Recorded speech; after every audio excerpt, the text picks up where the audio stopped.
जय हिंद दोस्तों। तो आज हम लोग बात करने वाले हैं क्लास 12th ज्योग्राफी का जो है ना बाबू अति आवश्यक प्रश्न है।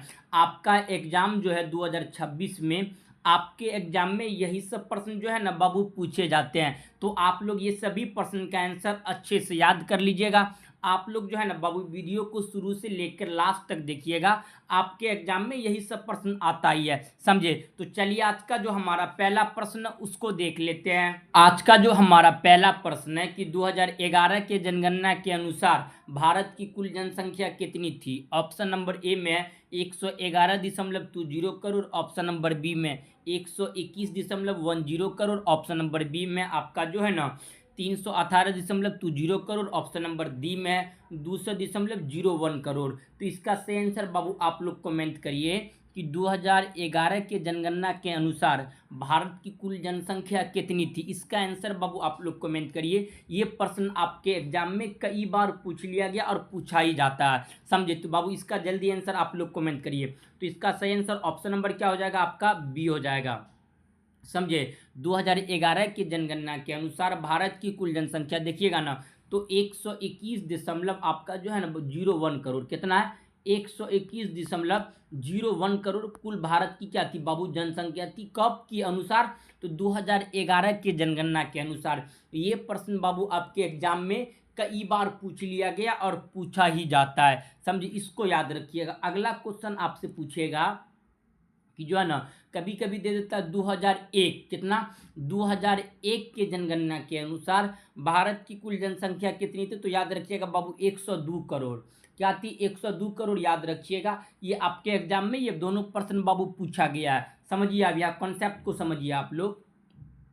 आपसे पूछेगा कि जो है ना आपका कि भारत में जो है ना बाबू प्रथम जनगणना कब हुआ था। भारत में अगर देखिएगा प्रथम बार जनगणना जो हुआ था, वो जो हुआ था ना आपका लगभग देखिएगा बाबू जो है ना 1872 में। ये आपका अनौपचारिक था, अच्छा तरह से जनगणना नहीं हुआ था 1872 में, लेकिन अच्छा तरह से जनगणना हुआ था भारत में, याद रखिएगा। वो जो हुआ था बाबू आपका 1881 में। तो बताइए भारत में औपचारिक रूप से जनगणना कब हुआ, तो 1881 में। लेकिन नॉर्मली देखिएगा तो जनगणना कब हो गया था आपका, देखिएगा 1872 में। वहीं औपचारिक रूप से जनगणना हो गया, तो इसी समय हम लोग क्या मनाने लगे थे, याद रखिएगा। प्रत्येक 10 साल के अंतराल पे क्या मनाते हैं हम लोग, जनगणना बनाते हैं। इसमें किसी को कोई दिक्कत या किसी को कोई आपत्ति है तो आप लोग बाबू हमें कमेंट कर दीजिएगा। तो इसका सही आंसर क्या हो जाएगा बाबू, 1 का ऑप्शन नंबर आपका बी हो जाएगा, समझिए। आप लोग को बाबू क्लास अच्छा लग रहा है तो आप लोग हमें वीडियो को एक बार जो है ना शेयर करिए,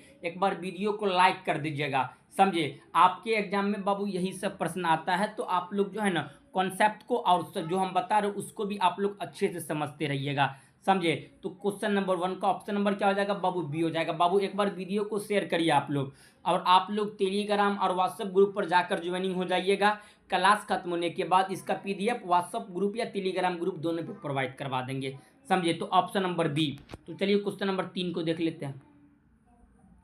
क्वेश्चन नंबर 2 में है कि आपका जो है ना निम्नलिखित में से कौन सा एक कारक पुरुष प्रवास का मुख्य कारक है। देखिए आपका जो है ना पुरुष प्रवास, प्रवास का अर्थ होता है बाबू एक जगह से जाना, यानी मेल जो है वो एक जगह से दूसरे जगह क्यों जाता है। देखिए ऑप्शन ए में व्यवसाय यानी बिजनेस के लिए, बी में शिक्षा के लिए, सी में काम और रोजगार के लिए, ऑप्शन नंबर डी में विवाह के लिए। इसका आंसर कमेंट करिए। तो एक मेल व्यक्ति एक जगह से दूसरे जगह क्यों जाता है, तो याद रखिएगा बाबू वो जो जाएगा आपका काम और रोजगार के लिए। किस लिए, काम और रोजगार के लिए कौन जाता है, एक मेल व्यक्ति। मेल बाबू उसे कहते हैं, पुरुष को कहते हैं। जैसे समझिए आप में से अगर कोई पुरुष वीडियो देख रहे होंगे, आप लोग अगर पढ़ लिख के अगर बड़े हो जाइएगा, कहीं जाइएगा ना एक जगह से दूसरे जगह, मानिए कोई व्यक्ति यूपी के है, वह कहाँ पे जा रहा है बाबू, दिल्ली जा रहा है, या आपका मान लीजिए कि तमिलनाडु जा रहा है या केरल जा रहा है, तो एक जगह से दूसरी जगह जाना उसी को क्या बोलते हैं, प्रवास। तो एक जगह से दूसरे जगह गया, यही ना प्रवास। अगर पूछेगा पुरुष तो काम और रोजगारी के लिए न जाएगा। अगर जो महिला होगा बाबू याद रखिएगा, जो महिला होगा, कौन, जो महिला होगा ना वो जो जाता है उसका मुख्य कारण विवाह होता है। महिला एक जगह से दूसरे जगह विवाह करके एक जगह से दूसरे जगह चली जाती है। इसमें किसी को कोई आपत्ति अगर है तो आप लोग हमें बाबू कमेंट करिएगा, समझे। तो प्रवास 2 नंबर में भी आ जाता है कभी कभी क्वेश्चन, समझे। तो याद रखिएगा प्रवास बाबू उसे कहते हैं एक व्यक्ति एक जगह से दूसरे जगह चले जाना, इसी को क्या बोलते हैं हम लोग? प्रवास। दिक्कत नहीं होनी चाहिए। तो चलिए क्वेश्चन नंबर जो है ना 3 को देखते हैं।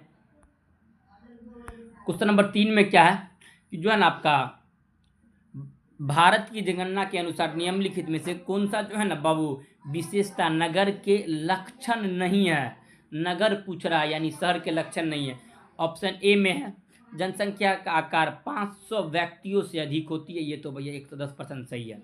ऑप्शन बी में है जनसंख्या का घनत्व 400 व्यक्ति प्रति वर्ग किलोमीटर होता है। इससे थोड़ा बहुत लग रहा है। ऑप्शन डी में, सी में क्या देखिए और पर ये सच खराब पॉइंट और मिलेगा तो देखिएगा 75% से अधिक व्यक्ति का जनसंख्या जो है ना वो प्राथमिक कार्य में लगे होते हैं। प्राथमिक कार्य उसे कहते हैं खेती बाड़ी करना। तो 75% व्यक्ति क्या खेती बाड़ी करते हैं? शहर में सो में नहीं करते हैं, समझे? तो ऑप्शन सी डी सही है। सी क्या है बाबू? सही है। ये ऑप्शन को आपको एलिमिनेट करके आप कर सकते हैं, समझे? 75 आपका प्राथमिक कार्य क्या होता है? खेती करना, उस पशुपालन करना। क्या शहर में खेती होती है? ज़्यादातर पशुपालन होती है, खनन होती है, आखेतन यानी शिकार होता है। शहर में ये सब नहीं होती है, समझे? तो प्राथमिक समझ में आ गया ना आपको? दिक्कत नहीं है। तो इसका सही answer option number D C होगा आपका 3 का। तो चलिए क्वेश्चन नंबर 4 को देख लेते हैं। नियम में से कौन सा रोपण फसल नहीं है? देखिए ये नहीं और है में कंफ्यूज हो जाते हैं। ऑप्शन ए में कॉफी, बी में है गन्ना, सी में रबर, डी में है गेहूँ। तो कॉप आपका जो है ना रोपण फसल नहीं है ये पूछ रहा है। देखिए तो आपका बताइए, आप समझिए यहाँ रोपण फसल किसे कहते हैं। देखिए बाबू रोपण फसल को इंग्लिश में बोलते हैं प्लांटेशन, आपका जो है ना क्रॉप या बोल सकते हैं फार्मिंग, समझे?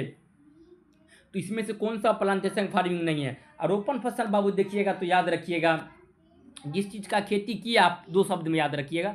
कोई चीज़ का आप खेती किए, खेती में पैसा कम लगा लेकिन उससे जो लाभ होगा आपको अधिक होने वाला है। आप करिए तो आपका कॉफ़ी का खेती करिएगा, पैसा कम लगेगा खेती में लेकिन पैसा ज़्यादा मिलेगा। उसके बाद रबर हो गया, ज़्यादा पैसा मिलेगा। खेती करिएगा तो कम लगेगा लेकिन बेचिएगा रबर को तो ज़्यादा मिलेगा। आप चावल का खेती करिएगा ना बबुआ, पैसा तो इतना लगेगा ना बहुत ज़्यादा लग जाएगा लेकिन फ़ायदा बहुत कम होगा, समझे? तो ऐसे हिसाब से याद रखिएगा। तो आप कोई सा भी फसल का खेती करिएगा ज़्यादा होगा और आपका कम पैसा लगेगा खेती में और फ़ायदा ज़्यादा होगा, वो रोपण फसल हो जाएगा। पूछ रहा रोपण फसल नहीं है तो देखिए ना बाबू यानी प्लांटेशन फार्मिंग, इसमें से गेहूँ नहीं है। गेहूँ जो है बाबू ये खाद्यान्न फसल है। गेहूँ क्या है? ये खाद्यान्न फसल। ऑप्शन नंबर क्या हो जाएगा आपका? ऑप्शन नंबर जो है बाबू 4 का डी हो जाएगा। गेहूँ एक खाद्यान्न फसल है। तो चलिए क्वेश्चन नंबर 5 को देखते हैं। क्वेश्चन 5 में क्या कि निम्नलिखित में से कौन एक तृतीय क्रियाकलाप है? तृतीय यानी तृतीय का जो है ना बाबू एक्टिविटीज़ है, समझिए। तृतीय क्रियाकलाप किसे कहते हैं इसको आपको अच्छा से समझना होगा। अच्छा समझिए, देखिए पहला होता है प्राथमिक क्रियाकलाप। प्राथमिक क्रियाकलाप में बाबू समझ लीजिए आप खेती किए, आप खेती कर लिए, प्राथमिक क्रियाकलाप उसमें खेती में प्रक्रिया बहुत होती है। तो आप खेती करके मान लीजिए गेहूं का खेती किए, वही गेहूं आपके घर पे आ गया, कहाँ बाबू? घर पे आ गया, ये प्राथमिक क्रिया। और वही गेहूं को मशीन में डाल करके मैन्युफैक्चरिंग करके क्या बना? आटा। तो जब मैन्युफैक्चरिंग हुआ तो द्वितीय क्रियाकलाप, और वही आटा बना उसको आप बाजार में जाके बेच दीजिए, वही क्या कहलाता है? तृतीय क्रियाकलाप। तृतीय क्रियाकलाप आपका सेवा क्षेत्र होती है। क्या होती है बाबू? सेवा या व्यापार होती है। ये सब आप बता दीजिएगा। देखिए ऑप्शन ए में कृषि, कृषि प्राथमिक क्रियाकलाप। आपका ऑप्शन बी में है व्यापार, ये हो जाएगा। सी में आखेतन प्राथमिक, बुनाई ये प्राथमिक। तो ऑप्शन नंबर बी क्या है बाबू? व्यापार है। तो व्यापार तृतीय क्रियाकलाप। ऑप्शन नंबर क्या हो जाएगा आपका? बी हो जाएगा। तो चलिए क्वेश्चन नंबर 6 को देखते हैं। क्वेश्चन 6 में कि निम्नलिखित में से कौन सा एक भूमि उपयोग स्वर्ग नहीं है? जो वैसा भूमि जिसका उपयोग हम लोग नहीं करते हैं, समझे? ऑप्शन ए में प्रति, बी में है आपका कृषि योग्यता, आपका व्यर्थ भूमि, सी में सीमांत, ऑप्शन नंबर डी में शुष्क व्यय भूमि। इसका सही आंसर ऑप्शन नंबर क्या हो जाएगा बाबू? आपका जो है ना सी हो जाएगा। सीमांत भूमि को हम लोग उतना अच्छा से क्या करते हैं बाबू? उपयोग नहीं करते हैं। तो क्या हो जाएगा? सीमांत भूमि, ऑप्शन नंबर सी।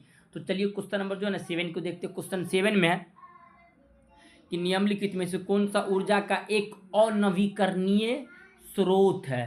अनवीकरणीय और नवीकरणीय में लाइकन सब कंफ्यूज हो जाता है, इसमें कंफ्यूजन नहीं हो जाएगा, समझिए। देखिए एक होता है आपका नवीकरणीय। नवीकरणीय संसाधन उसे कहते हैं जिसे हम उपयोग करते करते कभी खत्म नहीं होगा, उसी को क्या बोलते हैं बाबू? याद रखिएगा आपका जो है ना नवीकरणीय, जैसे सूर्य का प्रकाश कभी खत्म होगा नहीं होगा, लेकिन अनवीकरणीय संसाधन ये कभी चले जाएगा, जैसे जल, कोयला, ये सब क्या है बाबू अनवीकरणीय स्रोत है, समझे। पेट्रोल हो गया, ये सब क्या अनवीकरणीय है। तो क्या पूछ रहा अनवीकरणीय स्रोत है तापीय ऊर्जा, ऑप्शन बी में पवन ऊर्जा, सी में है जल, डी में सौर ऊर्जा। देखिए अनवीकरणीय यानी खत्म कईयो हो जाएगा भैया, जल कईयो भाग जाएगा। जल जो है ना ये आपका कभी भी भाग जाएगा, समझे। थोड़ा कलर चेंज कर लेते हैं, कलर जो है ना आपका जल कभी भाग जाएगा ना, तो यही तो है अनवीकरणीय। अनवीकरणीय समझ में आ गया। नवीकरणीय वैसे उसे कहते हैं जिसे हम उपयोग करते करते कभी खत्म नहीं होगा, अनवीकरणीय कभी खत्म हो जाएगा, जैसे जल कभी चले जाएगा। तो ऑप्शन नंबर बी। तो चलिए क्वेश्चन नंबर 8 को देखते हैं कि निम्नलिखित में से कौन सा चीनी का जो है ना बाबू दूसरा सबसे बड़ा उत्पादक है। देखिए चीनी का जो है ना बाबू दूसरा सबसे बड़ा उत्पादक जो था बाबू, ये जो हो गया अभी अब वर्तमान में महाराष्ट्र। क्या महाराष्ट्र, लेकिन प्रथम पहले था महाराष्ट्र।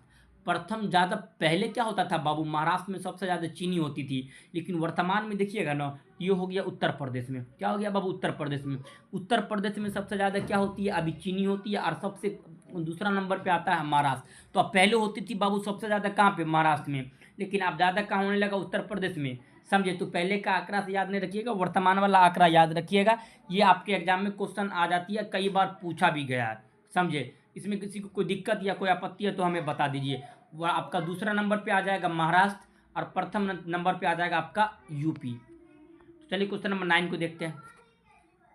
इंदिरा गांधी नहर कमान क्षेत्र में सतत पोषणीय विकास के लिए नियम में से कौन सा जो है ना बाबू आपका सबसे महत्वपूर्ण कारक है। ऑप्शन ए में कृषि, बी में है परिवहन विकास, सी में प्रांतरिक विकास, ऑप्शन नंबर डी में भूमि उपनिवेश। तो इंदिरा गांधी जो नहर बनाया गया था ना बाबू, इसमें जो मेनली जो विकास हुआ था आपका देखिएगा, तो कृषि का विकास के लिए। कौन सा, कृषि का, समझे। तो कृषि विकास के लिए बनाई गई थी, महत्वपूर्ण हो जाएगा ऑप्शन नंबर ए।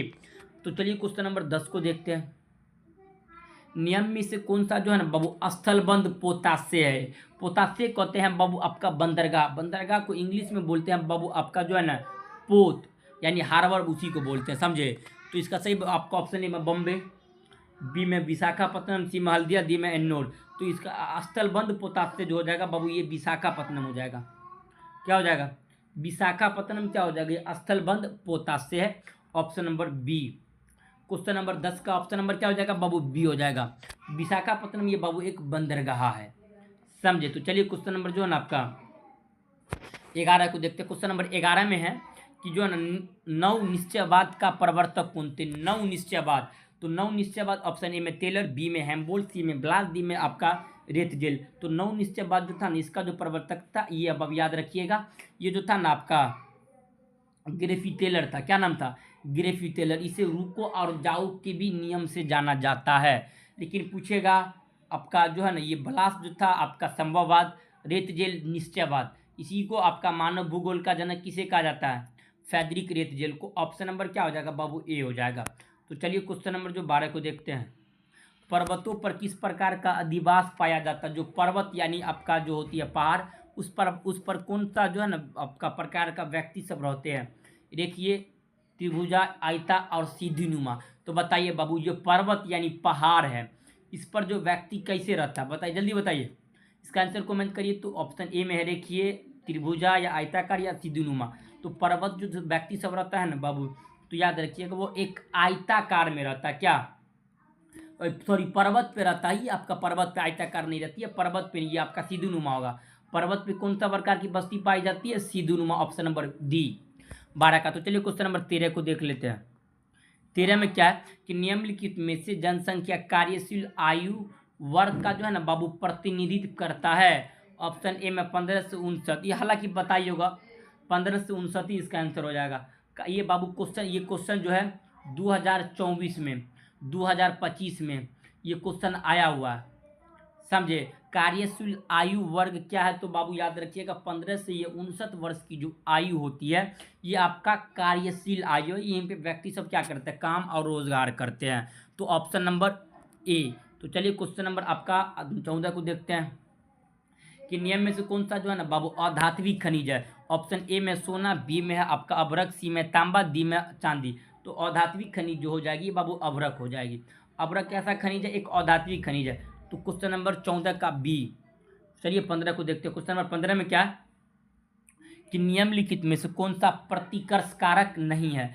प्रतिकर्ष कारक का अपकर्ष कारक हम बताइए दिए थे। देखिए बाबू, प्रतिकर्ष का मतलब होता है आप जहां पर गए वहां का जो भी चीज आपको खराब लगा, प्रतिकर्ष कारक। अपकर्ष कारक होता है जहां गए वहां का जो भी चीज आपको अच्छा लगा, जैसे बेरोजगारी, शिक्षा बहुत अच्छा है, जल का अच्छा है, उसके बाद ग्रह प्रेम अच्छा है, तो ये सब आपका अपकर्ष। वहीं पे पॉजिटिव यानी पानी का अच्छा व्यवस्था नहीं है, आपका रहने सहने का अच्छा व्यवस्था नहीं है, ये सब आपका प्रतिकर्ष। तो क्या पूछ रहा है कि आपका प्रतिकर्ष नहीं है। ऑप्शन ए में भैया बेरोजगारी प्रतिकर्ष है। आर्थिक बिछना पर ये भी क्या है? प्रतिकर्ष है। जल का अभाव, जल भाव, ये भी आपका आपका प्रतिकर्ष है। लेकिन ग्रह प्रेम ये आपका अपकर्ष कारक है। घर प्रेम यानी एक व्यक्ति दूसरे व्यक्ति से क्या करते हैं? बात कर लेते हैं, समझे, समाज में, उसी को बोलते हैं ग्रह प्रेम। यह जो बाबू अपकर्ष कारक है, आपसे पूछ रहा है प्रतिकर्ष नहीं है, तो ऑप्शन नंबर डी हो जाएगा, अपकर्ष कारक है। तो चलिए क्वेश्चन नंबर 16 को देखते हैं कि निम्न में से कौन सा तेल शोधन कारखाना है? ऑप्शन ए में बरौनी, बी में तारापुर, सी में ग्वालियर, डी में आपका जो है ना महारानगंज। तो इसमें आपका तेल शोधक कारखाना जो बाबू ये हो जाएगा बरौनी। ऑप्शन नंबर आपका ए। तो चलिए क्वेश्चन नंबर 17 को देखते हैं। क्वेश्चन 17 में निम्नलिखित में कौन सा राजधानी नगर है? ऑप्शन ए में नागपुर, भैया नागपुर कोई राजधानी नहीं है। बी में है कानपुर, कोई राजधानी नहीं है। ऑप्शन नंबर डी में है गोरखपुर, कोई राजधानी है। ऑप्शन नंबर डी में क्या है बाबू? रायपुर, रायपुर राजधानी है। रायपुर कौन सा राज्य की राजधानी है? इसको आपको आंसर क्या करना बाबू? कमेंट कर देना। रायपुर कौन सा राज्य की राजधानी है, इसका आंसर आप लोग को बाबू कमेंट करिए। तो चलिए क्वेश्चन नंबर 18 को देख लेते हैं। क्वेश्चन नंबर 18 में कि नियम में से कौन तृतीय क्रियाकलाप है? तृतीयक बता दिए हैं, परिवहन से संबंधित होगा। ऑप्शन नंबर डी में है परिवहन। ए में बता दिए है आपका विनिर्माण, ये द्वितीयक में हो जाएगा। ये आपका सेकेंडरी है। आखेतन प्रथम है। मछली पालन करना ये प्रथम है। तो आपका तृतीयक पूछ रहा है, तीसरा, तो ऑप्शन सी। तो चलिए 19 को देखते हैं। नियम में से कौन सा चीनी उद्योग का केंद्र है? ऑप्शन ए में बॉम्बे, बी में बैंगलोर, सी में डी में आपका कोयम्बतूर, ऑप्शन नंबर डी में राउरकेला। तो राउरकेला जो है ना बाबू ये चीनी उद्योग का केंद्र है, तो ऑप्शन नंबर डी। तो चलिए क्वेश्चन नंबर आपका 20 को देखते हैं। नियम में से कौन सा पेट्रोकेमिकल उत्पादन केंद्र है? ऑप्शन ए में तारापुर, बी में है बॉम्बे, सी में है हैदराबाद, डी में भागलपुर। पेट्रो उत्पादित केंद्र है, तो याद रखिएगा ये जो है बाबू आपका जो हो जाएगा ना सही आंसर। ऑप्शन नंबर क्या हो जाएगा आपका? बी हो जाएगा, बॉम्बे। क्या हो जाएगा बाबू? बॉम्बे। क्वेश्चन नंबर 20 का ऑप्शन नंबर आपका जो है ना क्या हो जाएगा आपका? मानिए तो क्वेश्चन नंबर 20 का ऑप्शन नंबर बी। ये प्रश्न बाबू आपके एग्जाम में कई बार क्वेश्चन पूछ लिया गया और आता ही है, समझे। तो बाबू क्वेश्चन नंबर 20 तक ही रहने दीजिए, आगे का जो है ना हम आपको अगले क्लास में करवा देंगे, ताकि वीडियो थोड़ा बड़ा हो जाएगा, समझे। आप लोग बाबू जो है ना इस चैनल पर नहीं होंगे तो चैनल को सब्सक्राइब अवश्य कर लीजिएगा। तो चलिए हम लोग मिलते हैं नेक्स्ट क्लास में, तब तक के लिए जय हिंद, जय भारत।